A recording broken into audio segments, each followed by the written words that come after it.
तो देखो बच्चों, आपने अपनी एनसीईआरटीज ओपन कर लो। जैसे कि हम लोगों ने लास्ट क्लास में पढ़ा था मॉर्फोलॉजी। मॉर्फोलॉजी में हम लोग क्या पढ़ रहे थे सृष्टि? करती हूँ किसी भी प्लांट के अंदर मॉर्फोलॉजी की, तो मॉर्फोलॉजी से हमारा क्या सिग्निफिकेंस होता है? Outer appearance. Outer appearance outer कैसा है? अपीयरेंस के बारे में पढ़े सेम हम यहाँ पे एनाटॉमी के अंदर देखेंगे उसका इनर अपीयरेंस कैसा है। इनर अपीयरेंस में हम ये पढ़ेंगे ना कि जो हमारा प्लांट है वो किस किस टाइप के टिश्यू से मिलके बना हुआ है, उसके अंदर टिश्यूज का अरेंजमेंट कैसा है, टिश्यू के फंक्शनिंग कैसे कैसे हैं। बिकॉज हम लोगों ने पहले मॉर्फोलॉजी में स्ट्रक्चर्स देखी, कितने टाइप की स्ट्रक्चर है, कितने कितने उनके अंदर मॉडिफिकेशंस है, उनके फंक्शंस पढ़े। सेम एनाटॉमी में किस किस टाइप के टिश्यूज हैं, क्या क्या उन्होंने अपने आप को मॉडिफाई करके नए नए टिश्यूज बनवाए हैं, देन उनके फंक्शंस पढ़ेंगे। यही तो पढ़ा था ना लास्ट चैप्टर में हम लोगों ने। Yes ma'am. Yes ma'am. Start करो।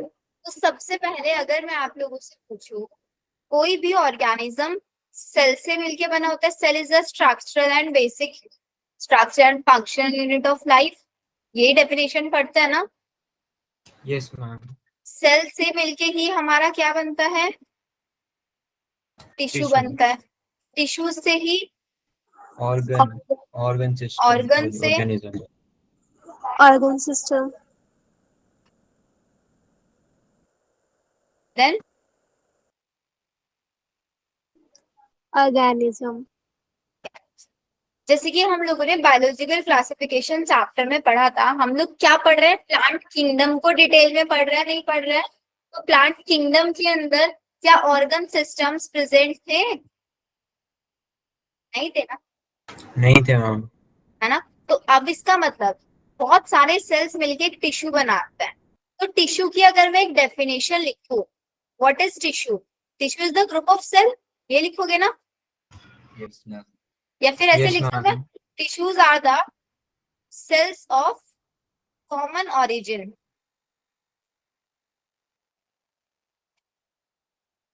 Origin which perform function।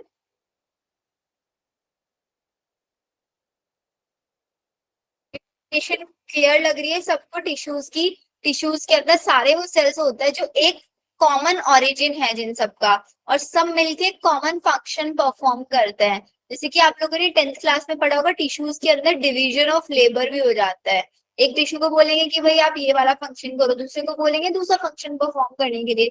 Division of labour का मतलब होता है काम का बंटवारा, कि मैंने काम को डिस्ट्रीब्यूट कर दिया है डिफरेंट डिफरेंट टिश्यूज के अंदर।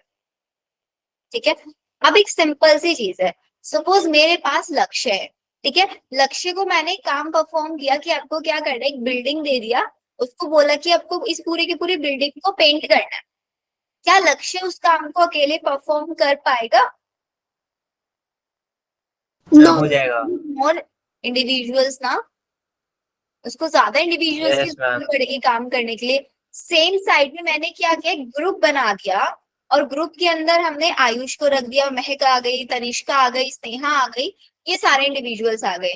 फिर मैंने इन सबको बोला कि आप लोग जाओ इस बिल्डिंग को पेंट करो पूरा। तो वो अकेले लक्ष्य के लिए करना इजी है या एक ग्रुप के लिए?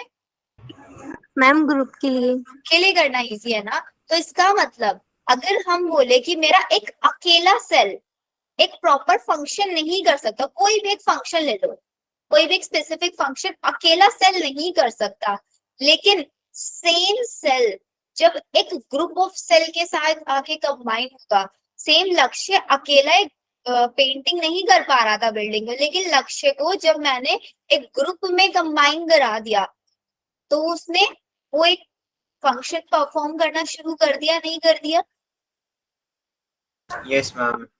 तो मैं यहाँ पे ये बोल सकती हूँ ना कि जो मेरे टिश्यूज की प्रॉपर्टी है, सपोज कोई भी टिश्यू है, कोई एक पर्टिकुलर फंक्शन परफॉर्म कर रहा है, तो टिश्यू की प्रॉपर्टी और उस टिश्यू के अंदर प्रेजेंट हर एक सेल के अंदर क्या वो इंडिविजुअल प्रॉपर्टी होगी?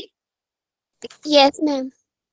होगी बेटा, नहीं होगी, क्योंकि एक ग्रुप में थे जब वो, तब तो पेंटिंग कर पा रहे थे बिल्डिंग को, लेकिन जब लक्ष्य अकेला था वो नहीं कर पाएगा। सपोज मैंने तनिष्कों को टिश्यू से अलग करके अलग कर दिया उसको, तो एक सेल बन गया। तो जब हमारी तनिष्का एक टिश्यू की फॉर्म में थी तब तो वो फंक्शन परफॉर्म कर रही थी, लेकिन इंडिविजुअली वो परफॉर्म नहीं कर पाएगी ना। No, Yes, ma'am. ma'am. है कि आपकी जो टिश्यू की प्रॉपर्टी होती है वो किसी भी एक पर्टिकुलर सेल की इंडिविजुअल प्रॉपर्टी कभी नहीं हो सकती। जो काम ग्रुप में परफॉर्म हो सकता है वो इंडिविजुअली सेल परफॉर्म नहीं कर सकते। सिंपलेस्ट लैंग्वेज में इसको लिख लो। क्या कहा हमने? Property of tissue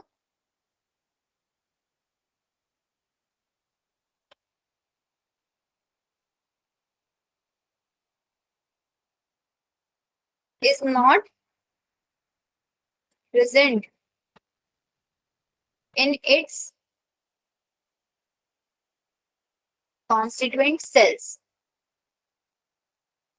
but arises due to interaction between different types of cells या फिर more number of cells।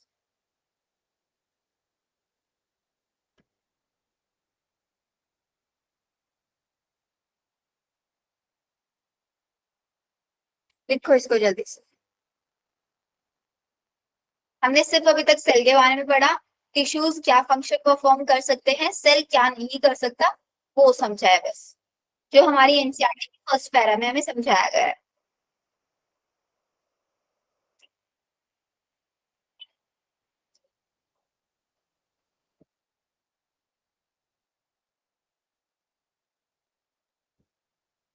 Done?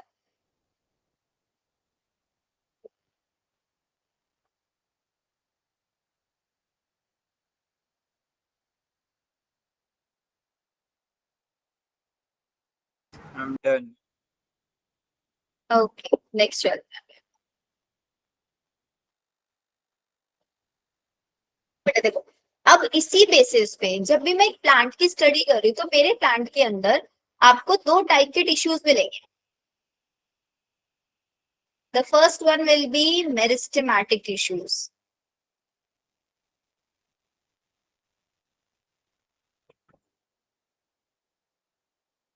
The second one is permanent tissues.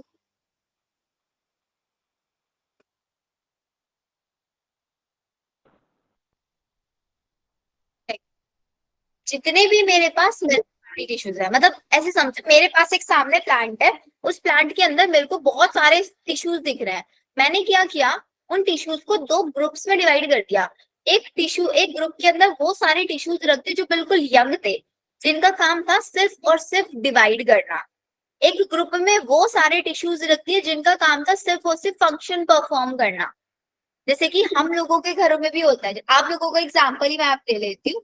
आप लोग अभी बच्चे हो, तो क्या आप लोगों की मम्मी पापा कभी आप लोगों को कोई रिस्पॉन्सिबिलिटी देता है कि लक्ष्य जाओ तुमको ये काम करना है आज पूरा दिन, आज तुमको मेरा बिजनेस है, सपोज कोई बिजनेस मैन है, या फिर लड़कियों के साथ में मम्मी को बोलते हैं कि आपको डिनर भी बनाना है, लंच भी बनाना है, ब्रेकफास्ट भी बनाना है। ऐसी कोई रिस्पॉन्सिबिलिटी आपको दी है? No, ma'am. नहीं No, देते sir. ना, क्योंकि अभी आप सभी लोग यंग एज में हो। लेकिन जब आप मैच्योर हो जाओगे तो एक टाइम ऐसा आएगा कि अगर आप अपनी स्टडीज को कंटिन्यू करना चाहोगे तो आप स्टडीज भी करोगे, बट साथ ही साथ आपको जॉब भी करना पड़ेगा ना, चाहे वो गर्ल्स हो या Yes, ma'am. बॉयज हो, दोनों को। तो आप मतलब मेच्योरिटी आने के बाद आपको फंक्शन परफॉर्म करना पड़ता है, बट मेच्योरिटी से पहले आपके ऊपर कोई भी रिस्पॉन्सिबिलिटी नहीं दी जाती है। ऐसे ही हमारे पास टिश्यूज होते हैं। एक होते हैं मेरे पास मेरिस्टेमेटिक टिश्यूज। मेरिस्टेमेटिक टिश्यूज वो टिश्यूज है जिनके ऊपर कोई रिस्पॉन्सिबिलिटी नहीं है कुछ भी काम करने की। उनको सिंपली बोला जाता है कि भाई तुम लोग डिवाइड करो, सिर्फ और सिर्फ तुम डिवाइड करते रहो। लेकिन परमानेंट टिश्यूज वो टिश्यूज होते हैं जिनको बोला जाता है कि भाई अब आप लोगों की एज गई मस्ती करने की, अब आप लोगों की एज है कुछ काम करने की। तो परमानेंट टिश्यूज वो टिश्यूज होते हैं जिनको सिर्फ और सिर्फ फंक्शन परफॉर्म करना पड़ता है, वो कभी डिवाइड नहीं करते। डिफरेंस समझ में आया? Yes, ma'am. मैम जो मेरिस्टेमेटिक टिश्यूज होते हैं फिर वो बाद में जाके परमानेंट टिश्यू कौन से वाले बेटा? जो मेरिस्टेमेटिक टिश्यूज होते हैं फिर वो आफ्टर एज परमानेंट हो उसका जाते भी हैं। केस समझाऊंगी मैं, वो भी according to the need of the plant होगा कि अगर हमारे प्लांट को नीड है ज्यादा डिवीजन कराने की तो हमारा परमानेंट मेरिस्टेमेटिक में भी कन्वर्ट हो जाएगा। लेकिन अब मेरा सपोज प्लांट चाहता है कि अब उसको नई सेल्स की जरूरत नहीं है, अब ओ डिवीजन की जरूरत नहीं है, तो अपने मेरिस्टेमेटिक को परमानेंट में कन्वर्ट कर देता है। कन्वर्जन, इंटर कन्वर्जन होते रहते हैं, वो भी हम पढ़ेंगे इंटर कन्वर्जन कैसे होते हैं, क्या हम उसको बोलते हैं। अभी सिर्फ मैंने आप लोगों को टाइप बताए मेरिस्टेमेटिक और परमानेंट। तो मेरिस्टेमेटिक के बारे में आप लोग क्या लिखोगे यहाँ पे? मेरिस्टेमेटिक मेरे कैसे टिश्यूज है? गिविंग है, यंग टिश्यूज है ये। जबकि परमानेंट में मेरे पास लिविंग और डेड दोनों आ सकता है। मेरिस्टेमेटिक वाले हमेशा क्या करेंगे? डिवाइड करेंगे, कोई फंक्शन परफॉर्म नहीं करेंगे।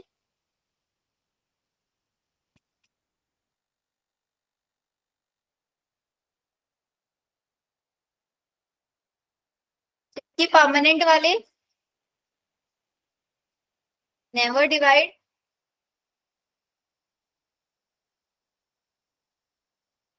परफॉर्म करेंगे एक फंक्शन।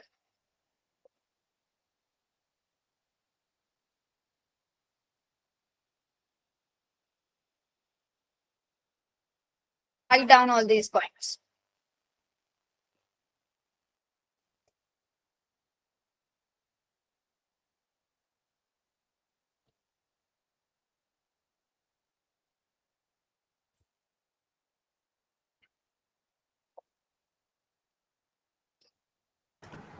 Done, ma'am. मैम जो डेड टिश्यूज है वो फंक्शन नहीं परफॉर्म कर पाते होंगे ना? कौन से वाले बेटा? नहीं, मैम डेड वाले भी फंक्शन करता है, डेड वाले मैकेनिकल सपोर्ट देने का काम करता है, ओके। सपोर्ट देंगे वो। आज की क्लास में कोई ऐसे स्टूडेंट है जो नया है यहाँ पे? मेरे को कुछ नए नाम दिख रहे हैं, जैसे कि एक तनु है, एक मनीषा, सत्या है, Disha Yes, ma'am. Yadav, I guess Disha Yadav पहले से है। कौन कौन है न्यू स्टूडेंट? तनु आप न्यू स्टूडेंट हो? तनु, दिशा, मनीषा,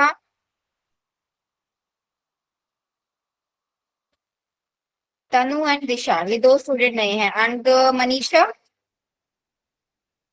मनीषा, सत्या। देखो बच्चा, अगर आप नई तनु। स्टूडेंट हो, बोल नहीं रहे हो, चैट सेक्शन में लिख सकते हो।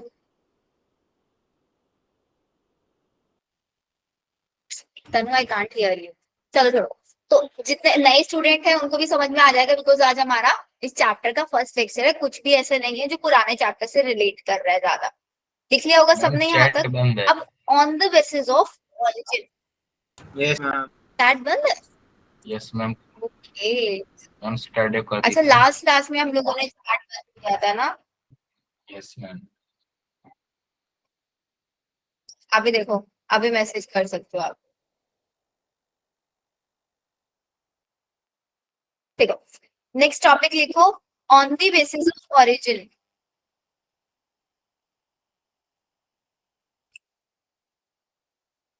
ऑरिजिन समझते हो? ऑरिजिन को हिंदी में क्या बोलते हैं? उत्पत्ति, किसी का बनना, है ना? तो जो लाइफ में पहले आए होंगे उनको बोलेंगे प्राइमरी, और जो लाइफ में बाद में आए होंगे उनको बोलेंगे सेकेंडरी। ऐसे हमारे पास टिश्यूज होता है। जो टिश्यूज मेरे प्लांट के अंदर बिगनिंग से है, जैसे कि हमारी क्लास कब से चल रही है? ये 10th ऑफ अप्रैल से चल रही है। तो जो स्टूडेंट मेरे पास 10th ऑफ अप्रैल से है, आज भी वो क्लासेस ले रहे हैं, वो मेरे पास प्राइमरी स्टूडेंट हो गए। कुछ स्टूडेंट ऐसे होंगे जिन्होंने मई में ज्वाइन किया होगा, 1 वीक पहले ज्वाइन किया होगा, या अभी अभी क्लास में आना शुरू किए होंगे। वो सारे स्टूडेंट्स कैसे हो जाएंगे? सेकेंडरी स्टूडेंट्स जाएंगे नहीं? Yes, ma'am. ऐसे टिश्यूज होंगे हमारे पास। मेरिस्टेमेटिक टिश्यूज में बोल रही हूँ मैं यहाँ पे। तो जो हमारे पास बिगिनिंग से होंगे वो प्राइमरी मेरिस्टेम्स, और जो बाद में बनेंगे secondary meristem. Secondary meristem. Stem के बारे में क्या लिखेंगे? कहाँ से प्रेजेंट होता है? Present since beginning.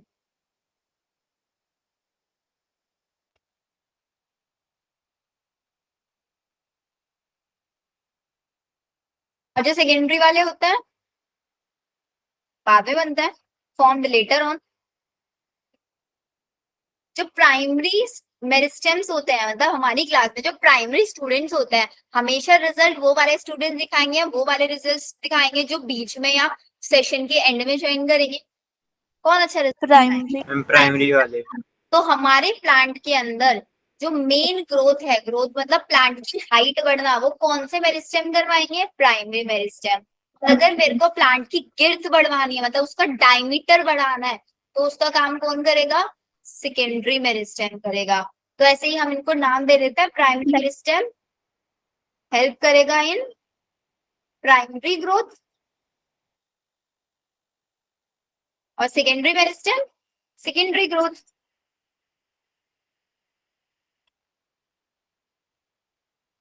Primary growth का मतलब increase in height, and secondary growth means increase in diameter या इंक्रीज इन गिर्थ।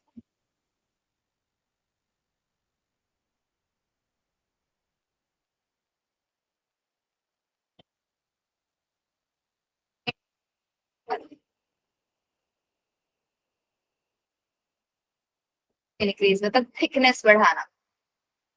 लिखो जल्दी से। ये तो था on the basis of origin, कौन पहले बना है कौन बाद में बना है। अब इसके बाद पढ़ेंगे on the basis of position. Position के बेसिस पे भी मेरिस्टेम को अलग अलग पार्ट्स में डिवाइड किया गया है। Done ma'am. ओके नेक्स्ट चलो। अब नेक्स्ट क्या बताया मैंने? On the basis of position.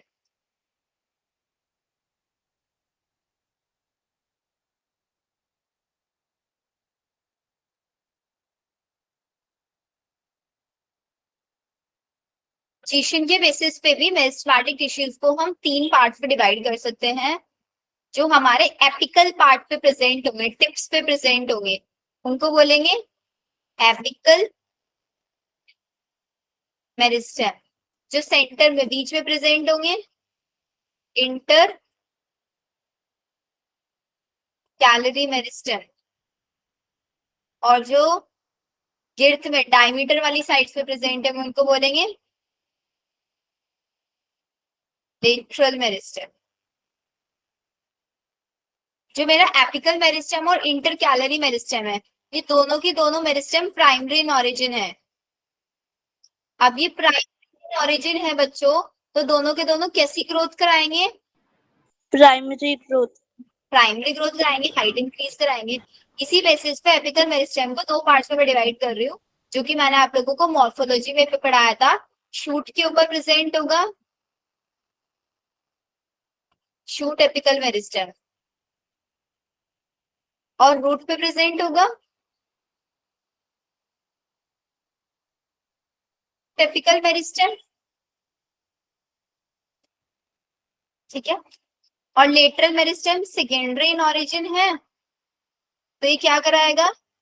Secondary growth कराएगा। सेकेंडरी ग्रोथ का मतलब लेटरल ग्रोथ इन गिर्थ में इंक्रीज कराएगा। ये और सेकेंडरी ग्रोथ हमेशा सिर्फ और सिर्फ किसके अंदर पाई जाती है? डाइकोट्स के अंदर। मोनोकोट्स देखे हैं कभी भी? मोटे मोटे प्लांट्स नहीं होते ना, डाइकोट्स होता है। तो एपिकल मेरिस्टेम डाइकोट मोनोकोट दोनों के अंदर पाया जा सकता है, क्योंकि हाइट तो डाइकोट्स की बढ़वानी है, मोनोकोट्स की भी, लेकिन गिर्थ सिर्फ और सिर्फ डाइकोट्स की बढ़वानी है, इसलिए लेटरल मेरिस्टेम सिर्फ और सिर्फ डाइकोट। ये भी डाइकोट एंड मोनोकोट दोनों के अंदर। अब एक चीज बताओ, आप लोगों के स्कूल पार्क्स में आप लोगों ने एक एग्जाम्पल देखा होगा, आपके पार्क्स में जितने भी गार्डनर्स वगैरह होते हैं वो क्या करते हैं? गार्डनर्स आपने देखा है कभी? वो जनरली जो घास होती है पार्क्स के अंदर वो बहुत बड़ी बड़ी हो जाती है, फिर गार्डनर आता है उसको ऊपर से कट कर देता है। क्या आप लोगों के Yes, स्कूल में भी या कहीं पे पार्क्स वगैरह होंगे, फिर कुछ दिन बाद देखते हो घास फिर से बड़ी हो जाती है, हाइट उसकी फिर से बढ़ जाती है। ऐसा क्यों होता है? मैम इन टिश्यूज के वजह से। टिश्यूज की वजह से। अभी मैंने आप लोगों को बताया कि कोई भी प्लांट है उसके टिप वाले पार्ट पे प्रेजेंट होगा apical meristem.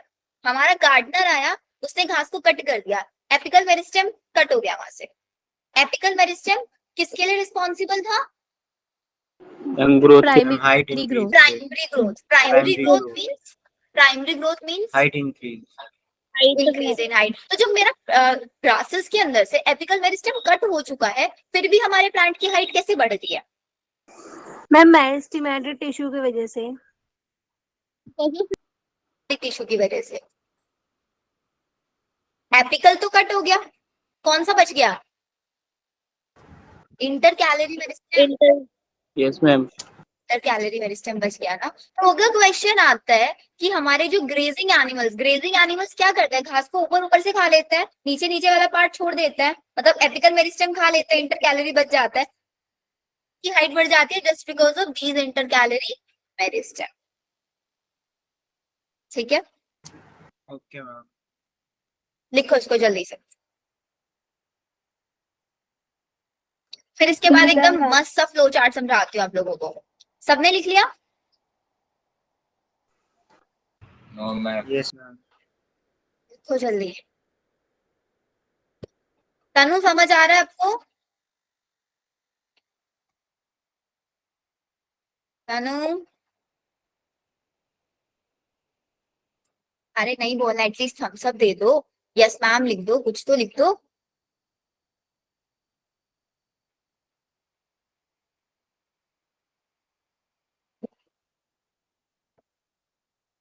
Yes, ma'am.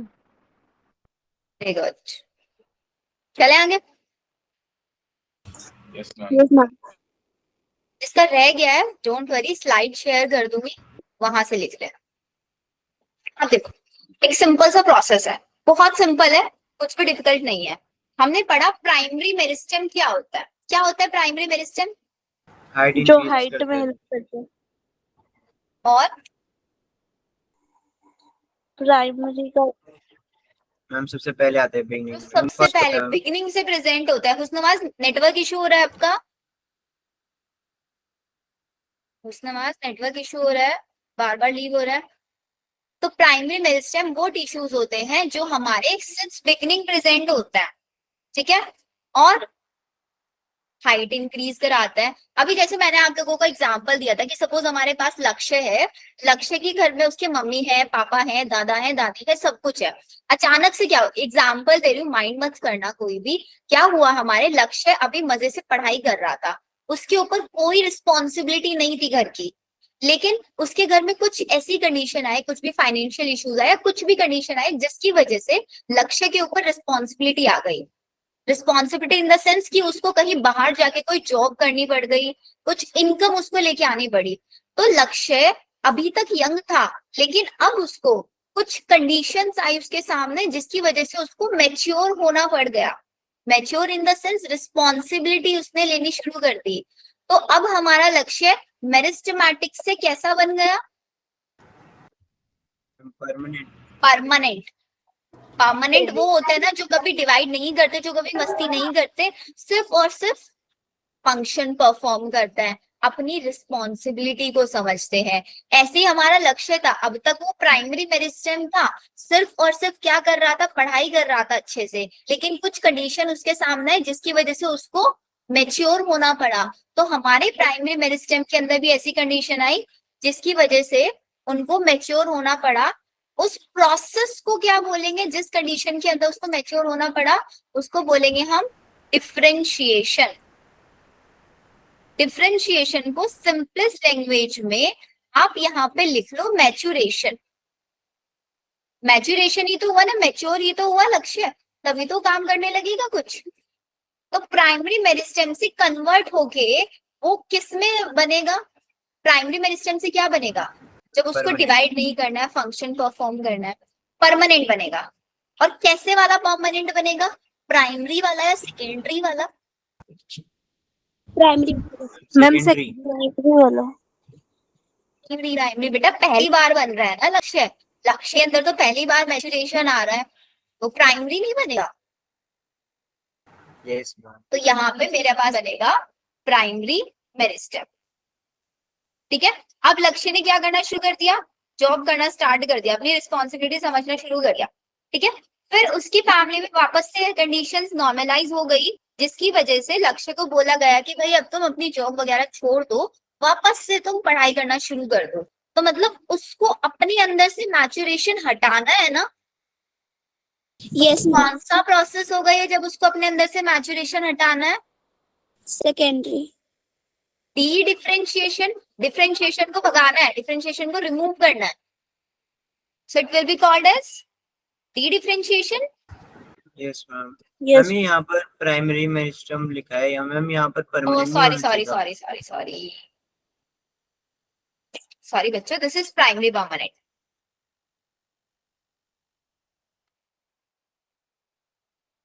Meristem से प्राइमरी परमानेंट टिश्यू बनेगा। फिर उसके अंदर डी डिफरेंशिएशन हुआ, मतलब मैच्योरिटी हट गई, फिर से वो डिवाइड होना शुरू कर देगा।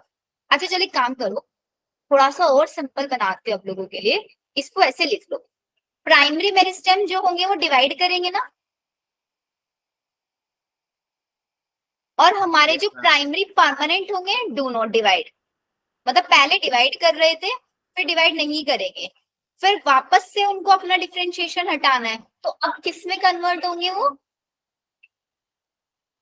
सोचो। वापस से उसमें प्राइमरी में देखो, डिफरेंशिएशन हटाना है, मैच्योरेशन हटाना है, अब उसको फिर से यंग बनाना है, तो मतलब फिर से मेरिस्टेम बनाना है। तो लक्ष्य के अंदर एक बार तो वो मेरिस्टेम बन चुका था, अब वो कौन से वाला मेरिस्टेम बनेगा? Secondary. Secondary. Very good.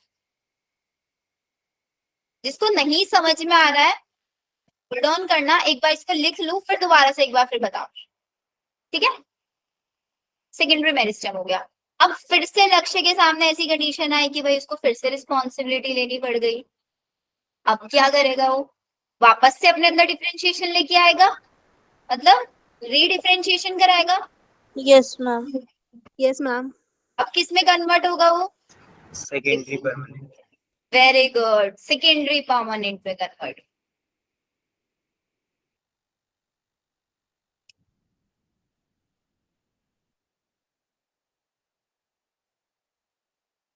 Secondary permanent क्या करेगा? परफॉर्म करेगा फंक्शन, और डिवाइड नहीं करेगा ना। नहीं करेगा। Yes ma'am. Divide same, secondary meristem divide करेगा, फंक्शन परफॉर्म नहीं करेगा, डू नॉट परफॉर्म फंक्शन। अब बताओ मेरे को, कितने बच्चों को ये चीज समझ में आया, कितने को नहीं, या वापस से रिपीट कर? महक को समझ में आ गया है। यस तनु, नहीं समझ में आया? देखो फिर से समझो, इस बार तनु को एग्जाम्पल ले लेते हैं हम लोग। तनु अभी तक अपने घर पे आराम से पढ़ाई कर रही थी, उसको किसी चीज की कोई टेंशन नहीं थी। तनु के सामने ऐसी कंडीशन आई कि उसको रिस्पॉन्सिबिलिटी लेना शुरू करे। सपोज उसकी मम्मी समर वेकेशन में मायके चले गए, मतलब उसके मामा के घर चली गई। अब घर पे और कोई खाना बनाने वाला नहीं है। तनु को आता है किचन का काम करना? तनु, आता है खाना बनाना? Yes ma'am. तनु को खाना बनाना आता है, तो मतलब वो रिस्पॉन्सिबिलिटी ले लेगी, तो उसकी पढ़ाई नहीं हो पाएगी ना पूरा 1 मंथ तक, जब तक उसकी मम्मी नहीं है घर पे। मैम अभी भी मेन ही करता हूँ काम, अभी भी। हाँ कुछ बच्चे हैं हमारे पास, जैसे लक्ष्य और आयुष है, जो घर का सारा काम करता है। Yes, ma'am. प्राइमरी मेरिस्टेम है, तो फिर उसने अपना रिस्पॉन्सिबिलिटी निभाई, और वो प्राइमरी परमानेंट में कन्वर्ट हो गया। मतलब डिवाइड नहीं कर रहा है, फंक्शन परफॉर्म कर रहा है। फिर उसकी मम्मी वापस घर आ गई, उसने मम्मी का काम मम्मी को सौंप दिया, और फिर से पढ़ाई करनी शुरू कर दी। फिर मम्मी वापस से चली गई, फिर से उसने डिवाइड नहीं किया, फिर से उसने फंक्शन परफॉर्म करना शुरू कर दिया, और पढ़ाई उसकी छूट गई। यही हमारे प्लांट्स के अंदर चलता रहता है कि भाई प्लांट्स के अंदर जब हमें रिक्वायरमेंट होती है कि अभी मेरे को ना क्या कराना है, प्लांट की ग्रोथ करानी है, तो ग्रोथ कराते टाइम मेरे को कौन से वाले टिश्यूज की ज्यादा रिक्वायरमेंट होगी? डिवाइड करता है मेरिस्टेम्स। और जब मेरे को लगेगा कि भाई प्लांट की ग्रोथ इनफ हो चुकी है, अभी टाइम है फंक्शन परफॉर्म करने का, तो उसको परमानेंट में कन्वर्ट मैम करा। तो क्या ये चलता ही रहता है? चलता रहता है, एग्जैक्टली। मैम डिफरेंशिएशन सेकेंडरी के बाद नहीं जाएगा? नहीं, सेकेंडरी के बाद नहीं जाएगा, टर्शरी में कभी नहीं जाएगा ये। Okay ma'am. सिर्फ मैम इतना ही इसका होता है। कोई रीजन भी तो होगा कि इतना ज्यादा चेंजेस आते हैं प्लांट्स में। इसका रीजन होता है रिक्वायरमेंट। प्लांट की रिक्वायरमेंट, हमारे प्लांट Okay, को ma'am. क्या चाहिए। डन। आकांक्षा, यस मैम। आगे समझ, यस मैम। लिख लिया सबने। Done yes ma'am. मैम। चलो, अब इसके बाद आते हैं हम लोग, देखो हमने मेरिस्टेम्स टिश्यूज के बारे में पढ़ लिया कि मेरे पास मेरिस्टेमेटिक टिश्यूज क्या होते हैं, जो हमेशा डिवाइड करते हैं, कोई फंक्शन परफॉर्म नहीं करते, जो प्लांट में बिगनिंग से प्रेजेंट होंगे प्राइमरी मेरिस्टेम, जो बाद में बनेंगे वो सेकेंडरी मेरिस्टेम। कैसे बनेंगे बाद में वो भी मैंने आपको बता दिया, on the basis of function भी समझा दिया। एपिकल मेरिस्टेम जो एपिक्स पे प्रेजेंट होंगे, चाहे वो शूट का एपिक्स हो चाहे रूट का एपिक्स हो। शूट किससे बनता है, shoot develop from, shoot apical meristem. उसके अलावा भी समझाया था कुछ, पी मैम से था रूट कुछ, रेडिकल से बनता है, इतना याद है। पी से था, पी से याद करो। Ma'am tubule plumule, very good. और रूट किससे बनता है, रेडिकल।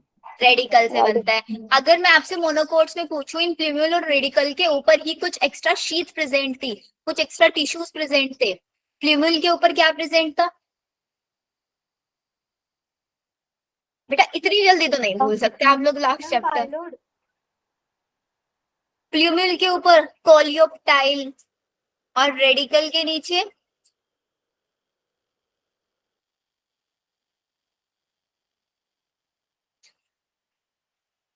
बोलो भाई, पिटना है क्या आप लोगों को मुझसे, नहीं रिवाइज किया ना। क्या क्वेश्चंस आप लोगों ने प्रैक्टिस किया फिर कल संडे में बैठ के, कल तो टेस्ट भी नहीं था आप लोगों का। अच्छा हैंड रेस करके बताओ किस किस ने डीपी सॉल्व किया, पूरा का पूरा जितना मैंने आपको कराया था। 60 क्वेश्चन मैंने आप लोगों को क्लास में करा दिए थे, सिर्फ 60 क्वेश्चन आप लोगों को करने के लिए दिए थे, किए पूरे 60 तो नहीं हो पाए थे मैम, थोड़े से बेटा। रह गए थे। संडे था, पूरा पूरा संडे था, कोई स्कूल नहीं है कुछ नहीं है, फिर भी 60 क्वेश्चन नहीं कर पाए। मैम काम था थोड़ा सा। बेटा एक्सक्यूजेस ना, अगर अभी से एक्सक्यूजेस देना स्टार्ट करोगे ना, पूरे साल एक्सक्यूजेस चलते रहेंगे, 12th में आ जाओगे तब एक्सक्यूजेस देते रहोगे, फिर नीट में एग्जाम मार्क्स अच्छे नहीं आएंगे तब एक्सक्यूज दोगे। इसीलिए बिकॉज अभी 11th क्लास में, अभी समझ लो ये चीज, भाई एक्सक्यूजेस देने से काम नहीं चलेगा, जो टारगेट टीचर ने दिया है उसको परफॉर्म करो अच्छे से। कुछ ज्यादा पढ़ने के लिए थोड़ी ना देते हो आप लोगों को, 40 से 50 क्वेश्चन देते हो, वो भी चैप्टर के एंड में। इसके अलावा तो कोई होमवर्क नहीं होता, क्लास में टाइम मिलता है लिखने के लिए, ये नहीं कि आप लोगों को क्लास में बाद में नोट बनाना ही पड़ता है। एनसीईआरटी नहीं रीड करते हो, कुछ नहीं करते हो। स्कूल में था, कहाँ थे कृष्णा, स्कूल तो ओपन ही नहीं है। मैथ्स का टेस्ट था आज, मैं घूमने चला गया था कल। मैम सच में था। कौन सा टेस्ट था मैथ्स का, मैम कोचिंग में चैप्टर 2। ओके चलो आगे लिखो। अब आते हैं हम लोग हमारे परमानेंट टिश्यूज पे, मतलब ऐसे टिश्यूज जो डिवाइड नहीं करते, जो क्या करते हैं, सिर्फ फंक्शन परफॉर्म करते हैं। लिखो परमानेंट, रेड कलर विजिबल है क्या अच्छे से, यस मैम। तो बच्चा देखो परमानेंट टिश्यूज हमारे पास दो टाइप के टिश्यूज होते हैं, मतलब इनको दो पार्ट्स में डिवाइड कर सकते हैं आप लोग। एक होंगे मेरे पास simple permanent tissues, permanent tissues को शॉर्ट में लिख दो पीटी करके। परमानेंट टिश्यूज एक हो जाएंगे मेरे पास कॉम्प्लेक्स पीटी, मतलब कॉम्प्लेक्स परमानेंट टिश्यूज।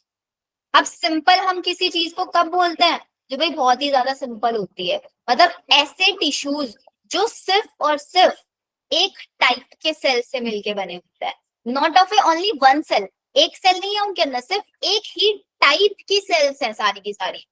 और कॉम्प्लेक्स के अंदर more than one type of cell, simple only one type of cell, complex more than one type of cell. Definition clear हो रही है, यस मैम। लिख लो फिर जल्दी जल्दी से। Made up of only one type of cells and the complex permanent tissue made up of many types of cells.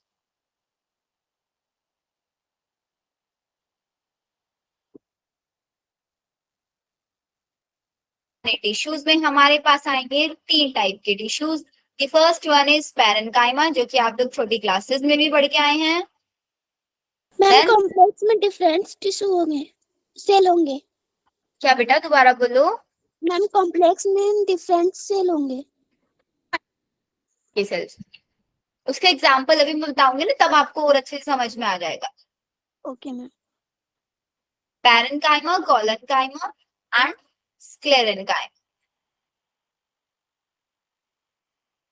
ये 3 types. Parenchyma एक टिश्यू है, इस टिश्यू के अंदर अगर आप सेल्स देखोगे ना, सारी की सारी एक ही टाइप की सेल्स हैं। कोलेनकाइमा एक टिश्यू है, इस टिश्यू के अंदर सारी की सारी सेम टाइप की सेल्स हैं। ऐसे ही स्क्लेरेन्काइमा है। कॉम्प्लेक्स के अंदर मेरे पास 2 एग्जाम्पल्स आते हैं, वो होते हैं हमारे पास जाइलम और फ्लोएम।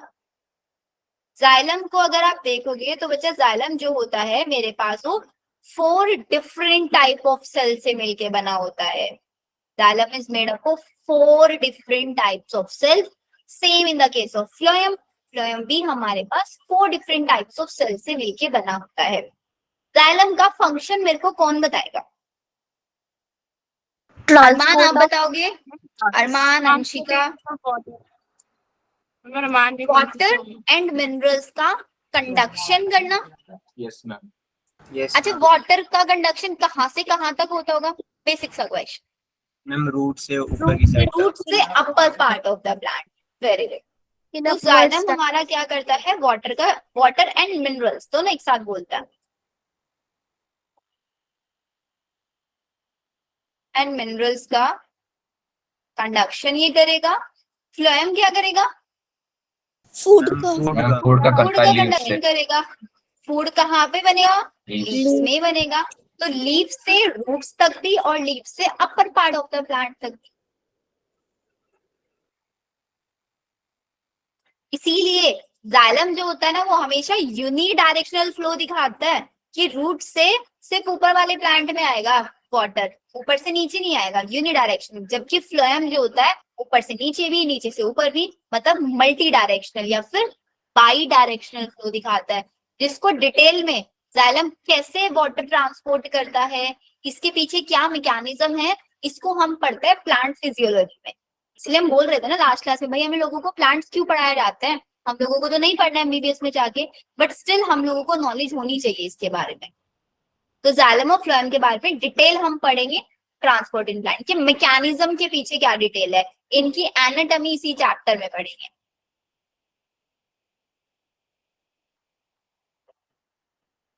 कृष्णा लिख रहे हैं, food transport from leaf to root, chain pulling water transport.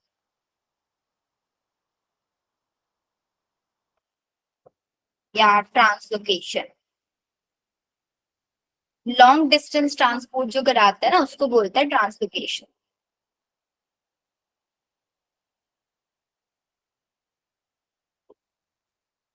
Chapati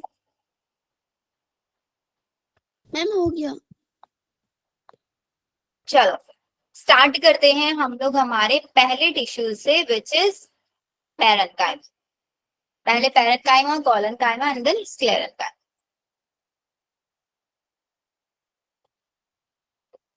देखो पैरेन्काइमा, तो बच्चों जो पैरेन्काइमा टिश्यू है, इसके बारे में बहुत इंपॉर्टेंट लाइन है, हमेशा याद रखना, क्वेश्चन आ जाता है इसके ऊपर। ये एक ऐसा टिश्यू है जो हमेशा लिविंग रहेगा, ऑलवेज लिविंग ये रहने वाला टिश्यू होता है। और एक और इम्पोर्टेंट चीज इसके बारे में, ये मोस्ट अबंडेंट टिश्यू होता है। मोस्ट अबंडेंट टिश्यू मतलब सबसे ऐसा सबसे ज्यादा मिलता है। सबसे ज्यादा अमाउंट में हमारे प्लांट के अंदर ये पाया जाता है।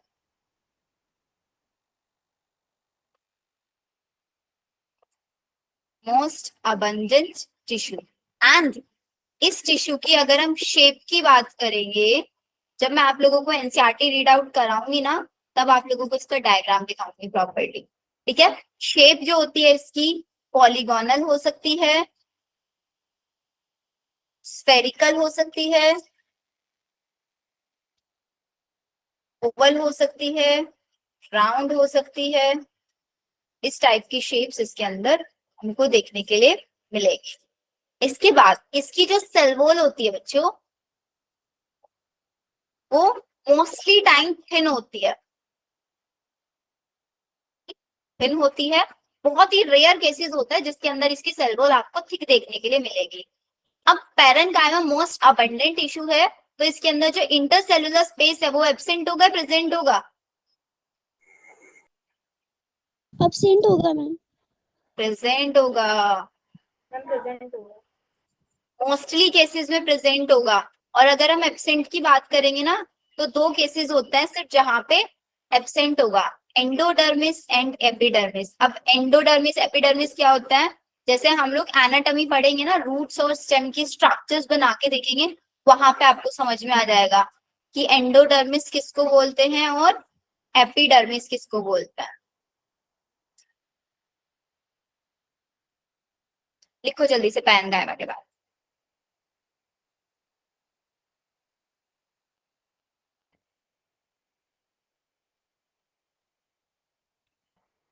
मैम पॉलीगोनल कौन सी शेप होती है? पॉलीगोनल की शेप डायग्राम दिखाऊंगी आप लोगों को। पॉलीगोनल का भी, स्फेरिकल का भी, ओवल का भी, राउंड का भी। Okay ma'am.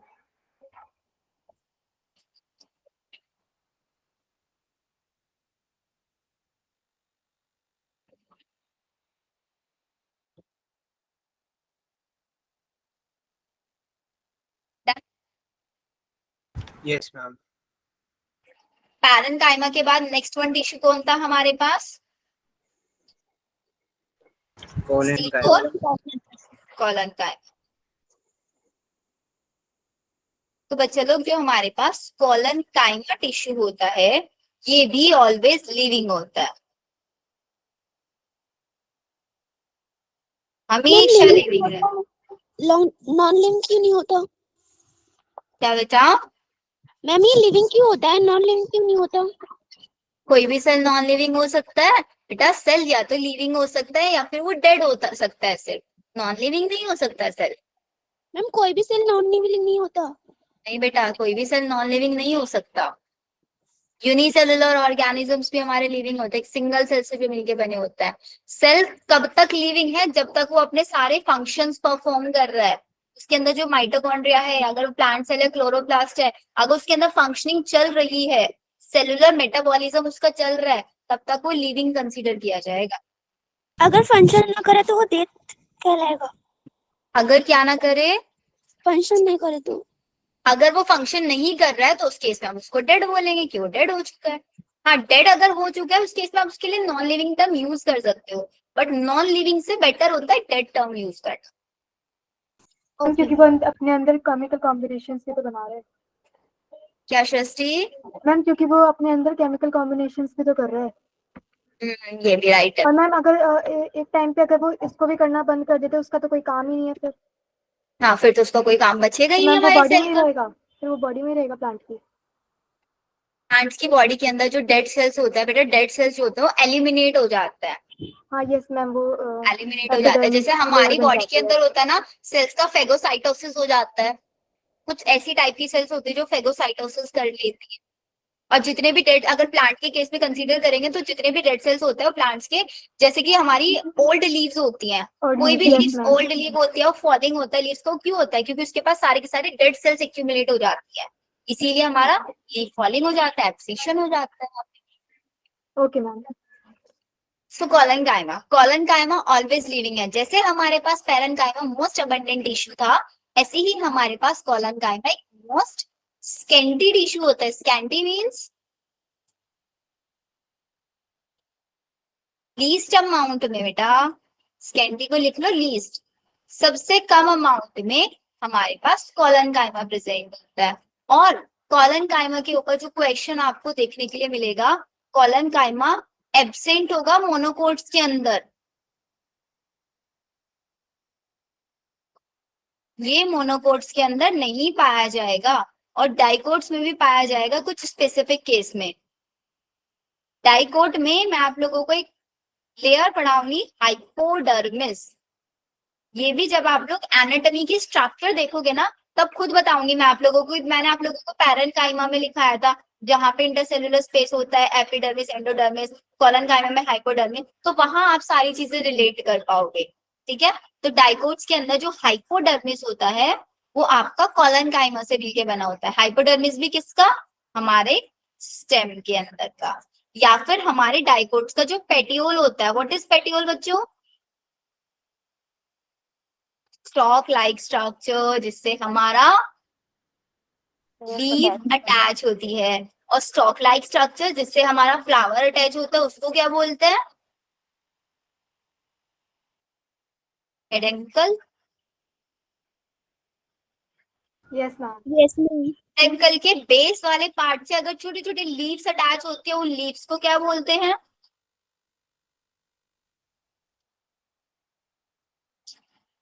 पेडंकल के बेस वाले पार्ट से अगर लीव्स अटैच होती है उनको क्या बोलते हैं? दिस इज नॉट फेयर बच्चों, ऐसे कैसे भूल सकते हो आप इतनी जल्दी जल्दी? ब्रैक्ट्स नहीं बोला था? डेफिनेशन लिखवाया था प्रॉपर ब्रैक्ट्स का, जिसके अंदर प्रेजेंट होगा ब्रैक्टिएट, जिसके अंदर नहीं होगा ई ब्रैक्टिएट। फ्लोरल फॉर्मूला के अंदर भी बी आर लिखा था हम लोगों ने, ई बी आर सिंबल आपको बताया था कि ब्रैक्टिएट का। Yes ma'am. चलो, अब कोलनकाइमा मोस्ट अबंडेंट टिश्यू है, इसका फंक्शन लिख लो क्या होता है। इसका मेन फंक्शन होता है बच्चा मैकेनिकल सपोर्ट देने का।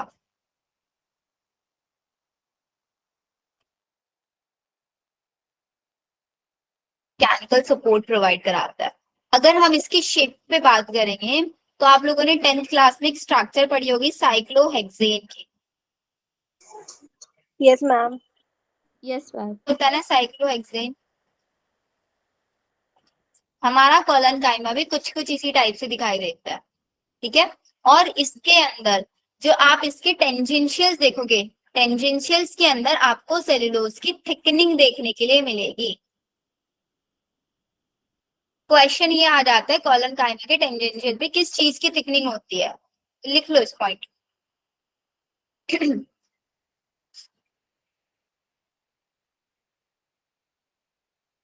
एट टेंजेंशियल वॉल क्या देखने के लिए मिल रहा है मेरे को? Irregular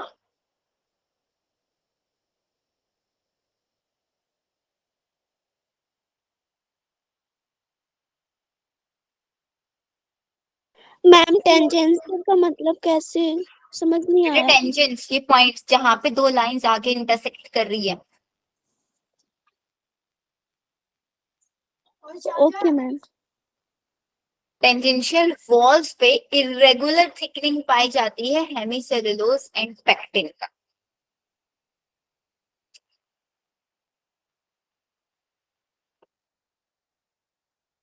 exactly tangent of circle, जैसे सर्किल के अंदर एक लाइन ड्रॉ कर देते हैं उसको टेंजेंट बोलते हैं, जो सेंटर से नहीं जा रही होती।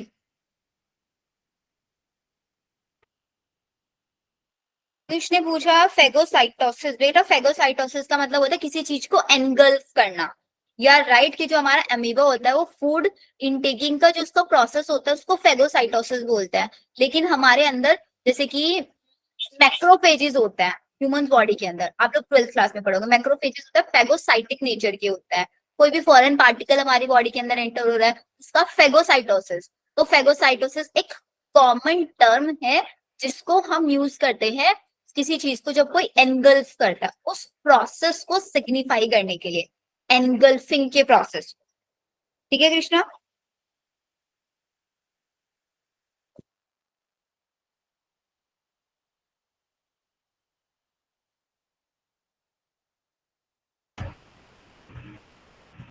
डन बच्चों?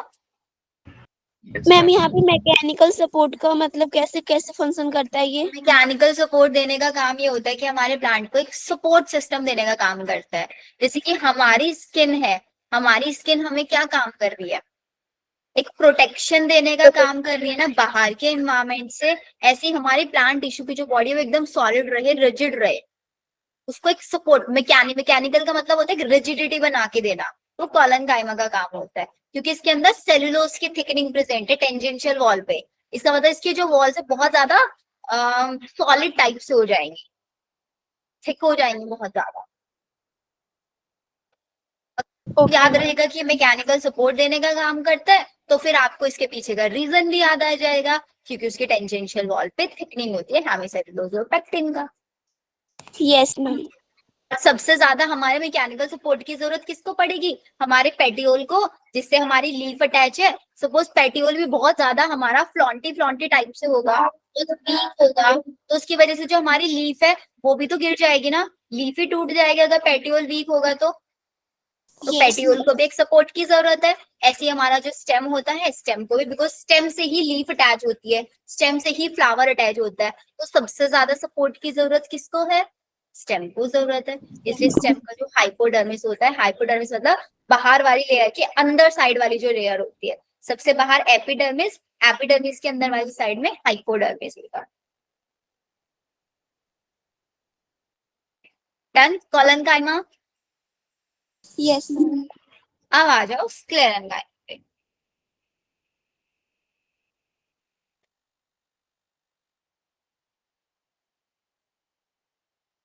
अभी जैसे हमारे बच्चे पूछ रहे थे कि मैम सेल्फ नॉन लिविंग क्यों नहीं है, ये वो ऐसा हमारा एक टिश्यू है जो कि हमेशा डेड रहेगा। अब आप सोचोगे मैम डेड है तो फिर इसकी जरूरत क्या है प्लांट के अंदर, इसको निकाल देते हैं प्लांट से। निकालेंगे नहीं, क्योंकि काम परफॉर्म कर रहा है, एक मैकेनिकल सपोर्ट देने का काम कर रहा है, ये ऑलवेज डेड ये हमारा रहेगा। अच्छा, इसके पीछे का एक मैकेनिज्म भी आपको समझाती हूँ, फिर इजीली याद रहेगा। सपोज मेरे पास एक सेल है, ठीक है, सेल के अंदर जितना भी कंटेंट होता है उसको हम क्या बोलते हैं बच्चों? लिविंग सेल के अंदर प्रोटोप्लाज्मा,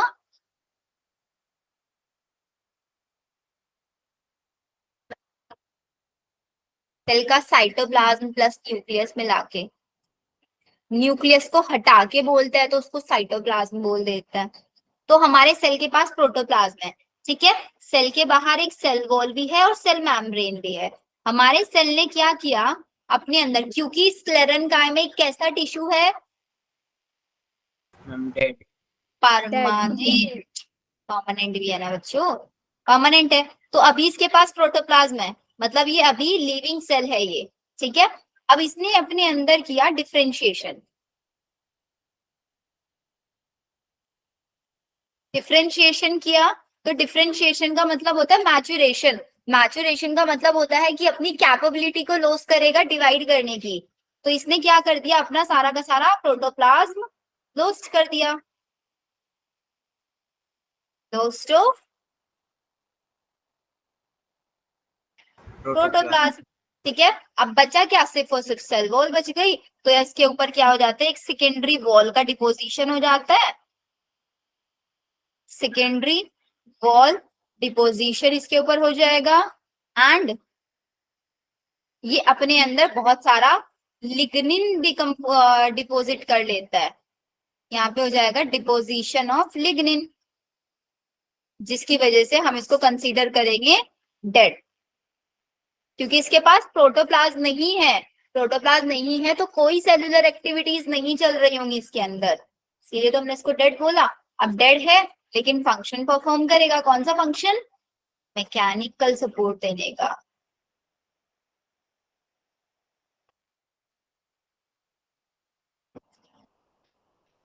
अब स्क्लेरेंकाइमा जो होता है बच्चों, वो हमारे पास दो टाइप का हो सकता है। The first one is fibres and the second one is sclereids. जो मेरे पास फाइबर्स होता है, फाइबर्स की एक बार थोड़ा सा सिंपल सा एक डायग्राम ड्रॉ कर लो। ऐसे इलोंगेटेड शेप होती है इसकी, और ऑब्वियसली बात है लिग्निन इसके अंदर डिपॉजिट मिलेगा ही मिलेगा। कैसी शेप है इसकी? इलोंगेटेड शेप है और पॉइंटेड सेल्स इसके अंदर है, स्क्लेरेड है। स्क्लेरेड का शेप आपका ऐसे स्फेरिकल मिलेगा। और लिग्निन, स्क्लेरेड के अंदर बस ये डिफरेंस होता है, बट इसके अंदर लिग्निन का डिपोजिशन बहुत ज्यादा होता है। स्पेस है ना, ल्यूमेन वाला पार्ट बहुत ज्यादा नैरो हो जाता है। मैम लिग्निन क्या होता है? बेटा लिग्निन जैसे एक प्रोटीन होता है, सेलुलोज होता है, ऐसे ही लिग्निन भी एक कंपाउंड होता है। और मैम Okay, ये जो ma'am. सेकंड वॉल डिपॉजिट हो जाती है मैम, ये किस चीज की वॉल होती है? ये भी लिग्निन से बनी होती है, लिग्निन एंड सेलुलोज। तो मैम दोनों में फर्क क्या होता है? दोनों में फर्क ये होता है कि जो हमारे पास वॉल है वो मेजरली सेलुलोज की बनी होती है, और लिग्निन उस पार्ट में डिकम्पोज हो रहा है जहां पे हमारे पास प्रोटोप्लाज्म है, ओके उस पार्ट में डिकम्पोज हो रहा है।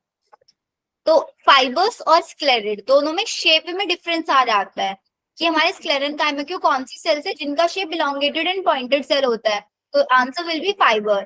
अगर आपसे पूछ रहे कि ऐसी कौन सी स्क्लेरेनकाइमा की कौन सी सेल्स होती है जिनकी शेप ओवल और स्फेरिकल होती है, तो आंसर विल बी स्क्लेरिड्स। Sclerates. ठीक है, और स्क्लेरिड का एग्जाम्पल पे क्वेश्चन आ जाता है बच्चों। इसका स्क्लेरिड जनरली आपको कहाँ पे देखने के लिए मिलेगा? फ्रूट वॉल ऑफ नट। नट की जो फ्रूट वॉल होती है इतनी हार्ड इसीलिए होती है बिकॉज उसके बाहर स्क्लेरिड प्रेजेंट होता है, या फिर seed coat of legumes.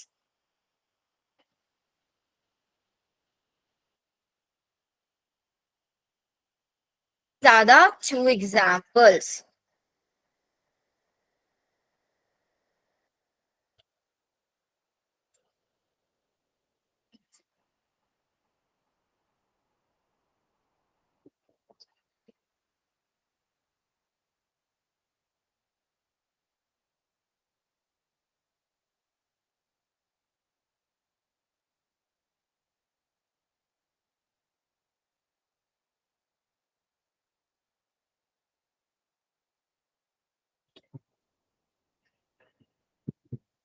Done ma'am. सबका डन? 1 minute ma'am. कर लो। तो ये थे हमारे पास simple permanent tissues, 3 type, parenchyma, collenchyma, sclerenchyma. Parenchyma, collenchyma are always living and sclerenchyma are always dead. Sclerenchyma के अंदर 2 पार्ट्स हम लोगों को याद रखना है, fibres and sclereids. Mechanical support function same रहेगा, मैकेनिकल सपोर्ट दिशा। बेटा देखो क्या होता है, स्क्लेरेन्काइमा एक परमानेंट टिश्यू है। स्टार्टिंग में क्या होता है, स्क्लेरेन्काइमा की जो सेल होता है उसके अंदर बहुत सारा प्रोटोप्लाज्म रहता है, लेकिन जब डिफरेंशिएशन उसका हो रहा होता है ना, जब वो परमानेंट में कन्वर्ट हो रहा होता है तब वो अपना सारा प्रोटोप्लाज्म लॉस्ट कर देता है, जिसकी वजह से वो डेड बन जाता है और उसके बाहर सेकेंडरी वॉल का डिपोजिशन हो जाता है। मतलब हमेशा प्राइमरी वॉल होती है, मेजरली केसेस में स्क्लेरेन्काइमा के ऊपर सेकेंडरी वॉल भी आ जाती है जो सेलुलोज से मोस्टली बनी होती है, और उसके सेंटर में जहां पे प्रोटोप्लाज्म था वहां पे लिग्निन आके डिपॉजिट हो जाता है। बहुत हार्डेस्ट मटेरियल होता है लिग्निन, जिसकी वजह से जो सेल होती है मैकेनिकल सपोर्ट देने का काम करना शुरू कर देती है। मैम एक बार ये बता दो, ये फाइबर्स में जो पेंटेड सेल लिखा है ना, पॉइंटेड सेल्स, पॉइंटेड, पॉइंटेड. हाँ पॉइंटेड ओके है मैम. ना, पॉइंटेड सेल्स है शेप, इलोंगेटेड है और पॉइंटेड सेल्स है।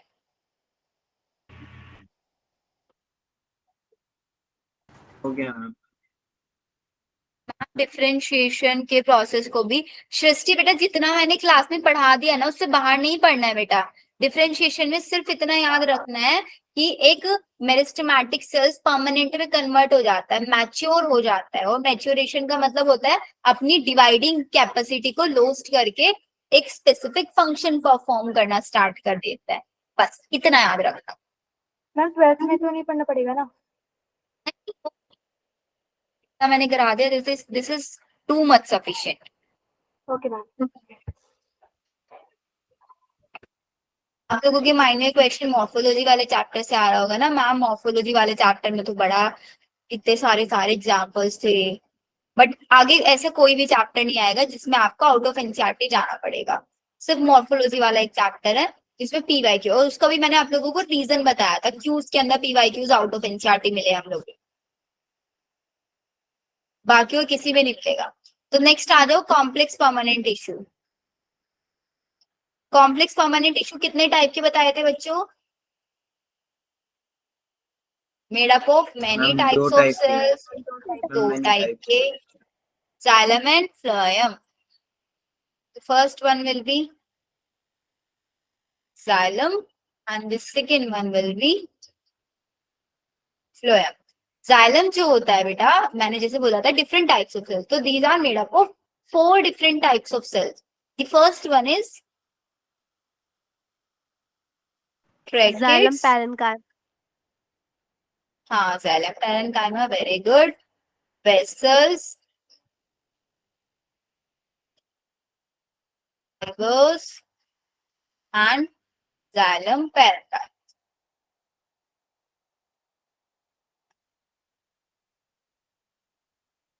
Same with the case of phloem. First one will be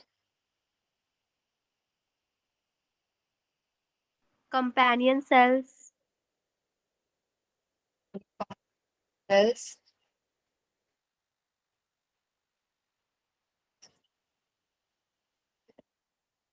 आगे बोलो. Seed tubes. Phloem parenchyma. Phloem parenchyma.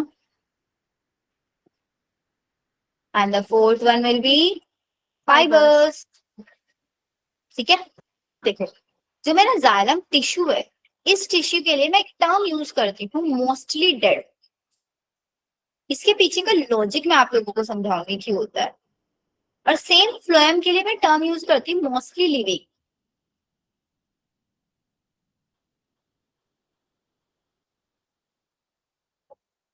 के केस में out of the 4 type of cells 3 are dead. That's why we call it mostly dead. Same in the case of phloem.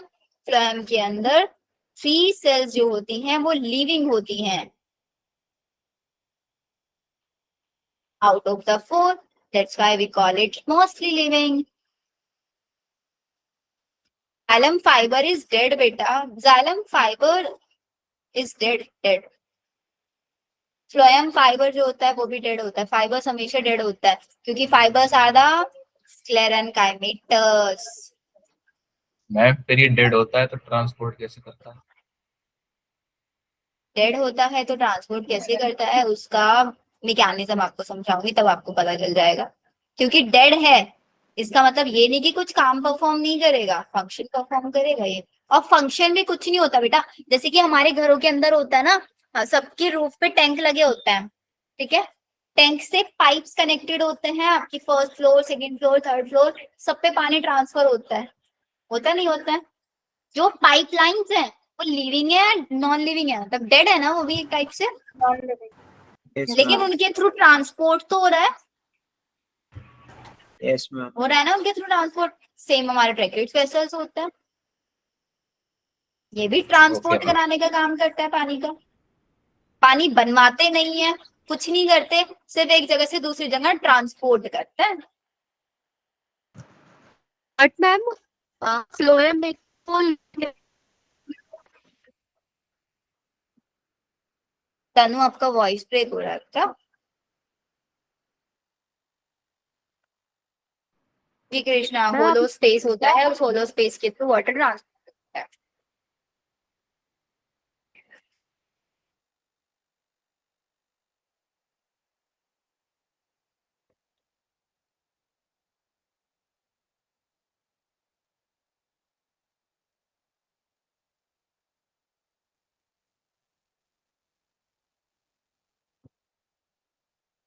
को जल्दी जल्दी से कर.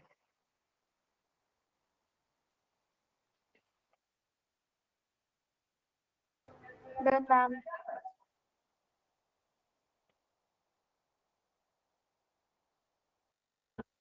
अब बताओ तनु, क्या क्वेश्चन था बेटा आपका? मैम आपने बोला कि जो फाइबर्स होते हैं वो डेड होते हैं, बट फ्लोएम में आपने उधर मेंशन नहीं किया फाइबर्स को कि वो डेड होते हैं. चलो लिख लो इसको भी.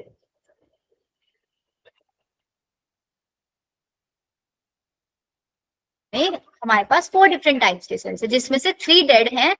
ये हमारे, ठीक है, ऐसे हमारे पास फ्लोएम में 3 लिविंग है, तो एक बचा हुआ डेड. अब ठीक है, ओके मैम.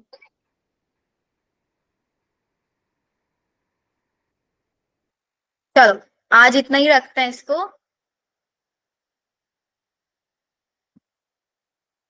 चैप्टर में ऑलमोस्ट 4 लेक्चर्स लगेंगे, देन ये फिनिश हो जाएगा हमारा। ये बताओ जितने बच्चे लास्ट क्लास में आए थे, सैटरडे वाली क्लास में सारे बच्चे आए हैं ना, वही सैटरडे क्लास वाले? कोई ऐसा स्टूडेंट जो सैटरडे क्लास में नहीं आया था वो हैंड रेज करके बता दो।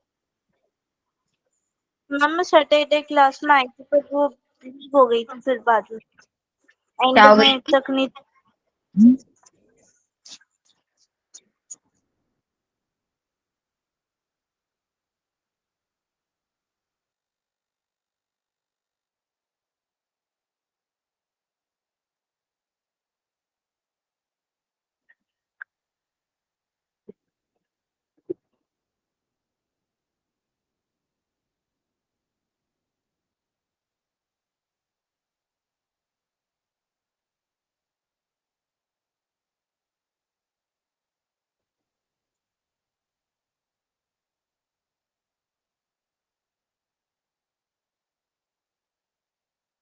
हैंड रेज करके बताओ जो लास्ट क्लास में नहीं आया था। Disha and Kanishka and Tanu. दिशा, कनिष्का, तनु। तनु आपका रजिस्टर्ड नेम तनु ही है ना? Yes ma'am. Okay, let me check.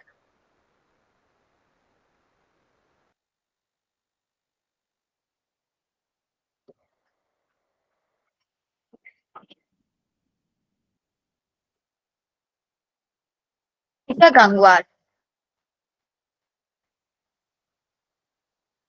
कौन सी दिशा? चलिए याद आ रहा है। तनु। तनु बेटा आपका नाम तो रजिस्टर नहीं है यहाँ पे।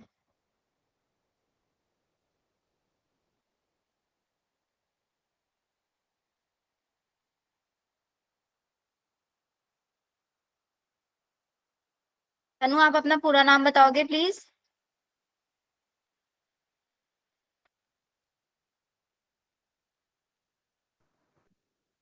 मैम मेरा सिर्फ नेम जो है तन्नू ही है। सिर्फ तनु ही है। आपने अवंती में रजिस्टर किया है या डायरेक्ट सिर्फ ग्रुप ज्वाइन किया है? मैम मैंने सिर्फ ग्रुप ज्वाइन किया है। अरे बेटा रजिस्टर करना है ना। आप मेरे को ना एक काम करना, मेरा व्हाट्सएप नंबर है आपके पास? Yes ma'am.